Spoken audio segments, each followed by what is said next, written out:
Magandang hapon mga bossing, alright.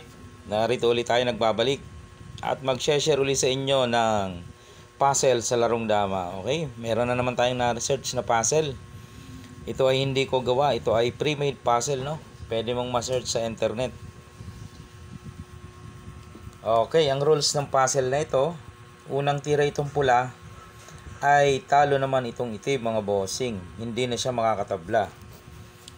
Pero ang itim mga bossing, one step na lang, katulad nito, dadama na yan. So, kailangan mapigilan mo yan. Mapigilan mo yan na matalo. Kahit siya makadama, basta matalo mo siya. Okay. Kaso one step na lang. Anong paraan, anong solusyon na pwede nating gawin para manalo sa puzzle na ito mga bossing? Okay.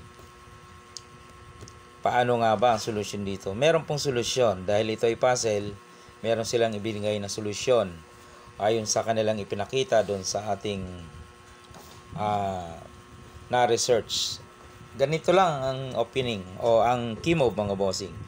Dalawang bagay pwede mong unahin dito o di kaya naman ay dito.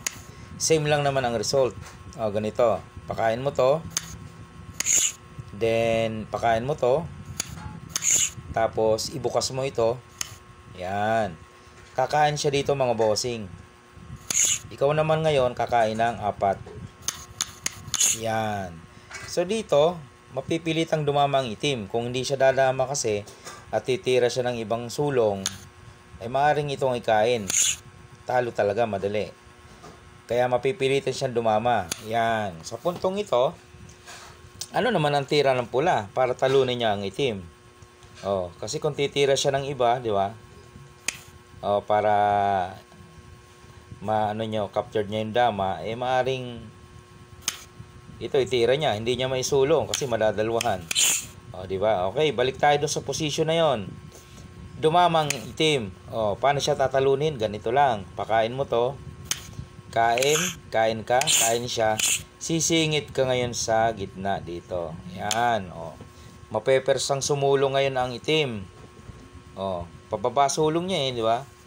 Dito siya dumamo sa ilalim, hindi pababa siya. Hindi man siya pwedeng umatras o bumalik. Susulong talaga siya.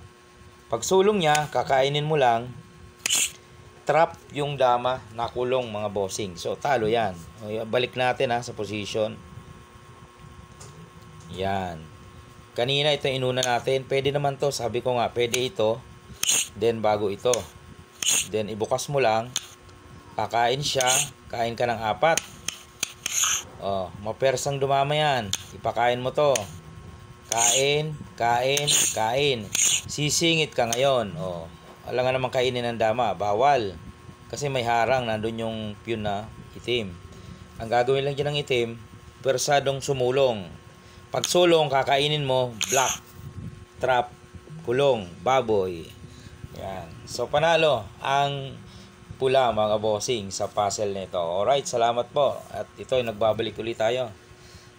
Hindi na kasi panggabi ang ating trabaho kaya nakakapag-upload na ulit tayo. Salamat sa pagkaantay, sa pagsubaybay. Shout out mga damador dyan, mahilig sa larong dama.